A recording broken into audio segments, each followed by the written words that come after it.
So what's up? Magandang araw po sa inyong lahat mga kamanok. So once again, this is PJ Vergara and nandito ulit tayo upang sumagot sa mga katanungan na inyo pong isineshare sa akin at itinatanong. So makakaasa kayo mga kamanok na subukan nating sagutin ito ng buong kaalaman at buong eksperyensya pagdating sa inyo. Okay, dahil kayo po ay nakasubaybay at nagtitiwala, gawin po natin ang ating lahat ng kaalaman. So mga kamanok, huwag na natin ito masyadong patagalin. Ang dami yung mga katanungan dito.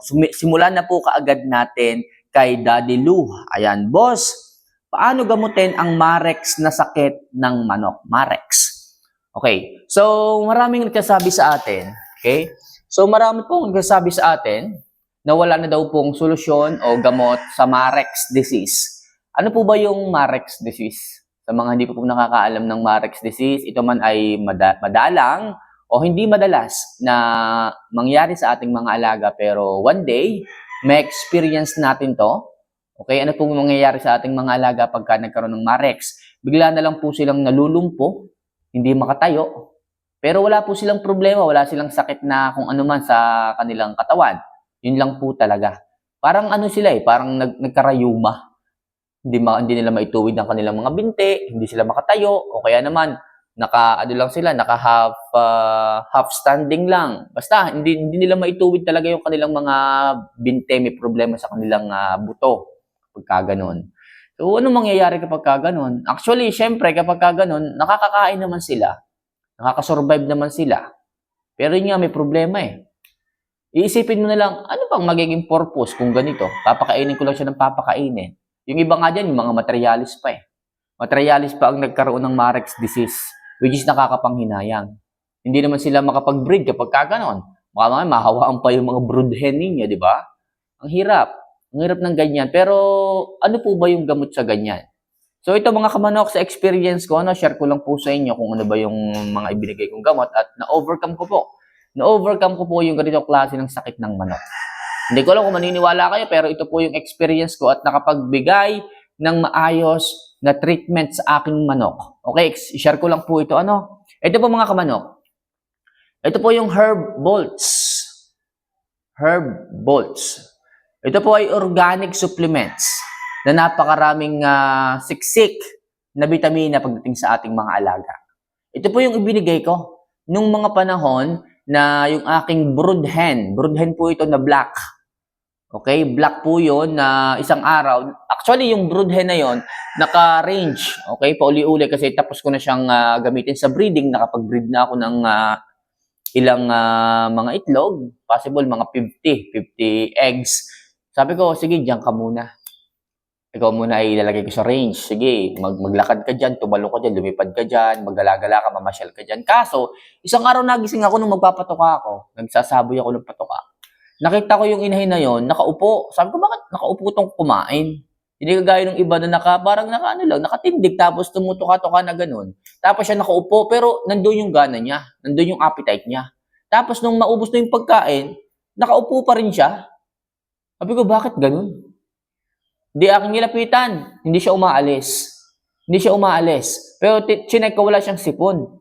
Tapos ngayon, kinuha ko siya, chinek ko yung binti niya, nakaganon lang. Tapos binaba ko, nakaupo pa rin. Sabi ko, naku, may Marex to. Ito mga kamanok agad, dali-dali kong kinuha itong si Herb Bolts.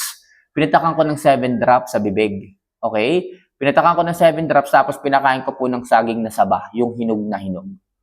Then, kita ko kinabukasan, nagiging maayos siya nakakakita ko ng development, ng improvement sa kanya.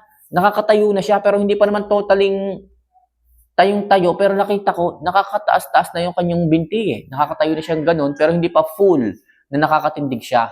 Pero syempre, araw-araw ko ibinigay to, 7 drops, then saging, binibigyan ko din siya. Nakita ko yun, na-overcome yung Marex. Sabi ko, wow, ang galing. Pwede pala to. Tapos nung kita ko okay na siya, medyo malikot na dun sa kanyang cage, in-range ko na lang ulit. Okay, in-range ko na lang ulit siya, at ayun, naging okay na ulit siya. So, kung ako tatanungin ninyo, pagdating sa Marex, ito po yung ibinigay ko sa kanya. Herb Bolts, at saka saging na saba. Okay, so rich in potassium. Possible, ito, ganun din. Okay, ito po kasi galing sa kaibigan ko. Sabi, pare, ito, try mo, mag-imba ka dyan.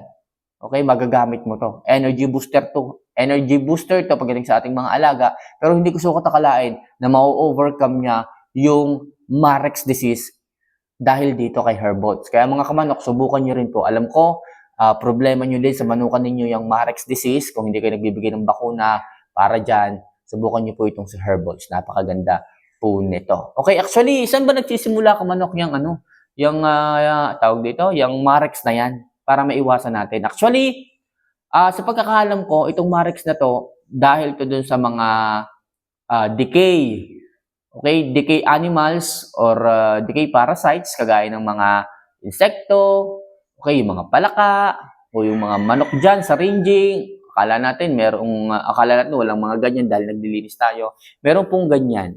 Pagka meron dyang decay body ng, alam mo, ng palaka, na nakakain po nila, tutuka po nila. So, para po silang napopod poison. Okay, ngayon, nagkakaroon ng problema sa kanilang bones, kagaya ng mga binti na ganyan. So, kalaunan, yan po pwedeng maging limberneck. Pagka medyo, medyo nakailang araw na nagiging limberneck na po to. Food poisoning po nangyayari. Actually, ganun din po yung nangyari sa aking isang Maclean Hatch. So, baby stag to, possible mga 4 to 5 months. Naka-range din po siya.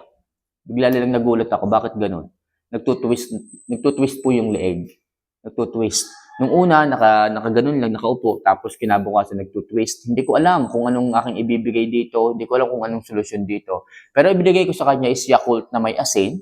Pinainom ko siya ng Yakult na may asin, tapos ito, 7 drops nito, ang ibinigay ko. Then naging okay ulit siya. Na-overcome ko. Actually, nung araw na yun, sabi ko, parang wala ng pag-asa. Actually, talagang nakahiga na po yung manok. Tapos yung ulo niya nakatwist na gano'n. Sabi ko, ano bang dapat kong gawin dito? Tapos nung hapon, bago ako matulog, binigyan ko po nito, 7 drops. Tapos nung umaga, problemado pa rin ako. Sabi ko, ayokong puntahan yung Maclean Hatch ko doon sa kanyang cage. Actually, nakalagay doon siya sa cage niya. Sabi ko, hindi ko na pupuntahan. Pero sabi ko, alangan man hindi ko puntahan. May dala na akong pala noon. Sabi ko, makapaghukay na nga ng lupa. Then nagulat ako. Parang tinanghali na nga ako ng gising noon eh. Parang mga possible, mga 8 a.m. na po eh. Dahil nga po, stress ako, nalulungkot ako. Mawawala si Maclean Hatch. Pero nung pagbalik ko doon sa cage, kita ko, lumulundag-lundag na eh. Humihingi ng pagkain eh. Gutom na gutom eh. Sabi ko, anong nangyari dito? Parang parang magic. Binigyan ko lang ng Herbalz. Nung bago ako matulog. Tapos nakita ko ngayon, ang saya-saya na nung manok. Sabi ko, baka hindi naman to yun. Pero hindi ako magkakamali. Yun eh. Yun lang yung nakalagay sa cage eh. Maclean Hatch, yun talaga as in. Alam ka naman, nasaan yung yung binigyan ko ng suplemento kahapon kung hindi yun totoo. Kaya mga kamanok, napakaganda nitong Herbalz na to. May share ko lang sa inyo pero ito po yung ibinigay ko sa kanila pagdating sa Marex and limberneck ng ating mga manok. Herbalz, 7 drops, everyday nyo pong ibigay for 1 week. Okay? So, napakaganda po na ito. Daddy Lou, sana nasagot ko. Medyo mahabang usapin ito. Siyempre, isinare ko na rin sa inyo yung experience ko para alam po ninyo. So, isa pang katanungan para naman hindi isa yung sinagot natin. Ito galing kay Eljon Somido. Actually, ito, tanong niya about kay Proxygen. Idol, tanong lang, ano po ba ang kayang ibigay ng Proxygen na benepisyo sa manok? Sana mapansin. Actually, si Proxygen, napakaganda po nito pagdating sa ating mga manok. Muli sa mga nagtatanong, ulit. Si Proxygen po ay suplemento na kung saan nagpapaganda po ito ng oxygenation ng manok. Ano po ba pang sinabing oxygenation? Ito po yung paghingal ng manok. Kapag hinihingal po yung manok, hindi po maganda ang pasok at labas ng hangin sa kanyang katawan, sa airways ng kanyang mga organs. Napapagod siya, hinihingal. Ibig sabihin, masyadong mainit ang kanyang katawan. Si Proxygen makakatulong para po pakalmahin ang kanyang nararamdamang hindi maayos. Kung siya hinihingal, ibig sabihin, mabilis ang pintig ng puso, mabilis ang sirkulasyon ng dugo, kailangan pakalmahin, kailangan i-relax. Makakatulong si Proxygen dyan. Okay? Possible matubig ang katawan ng manok, hindi po sila nasanay na sila ay palaging nagsasunbathing. Okay?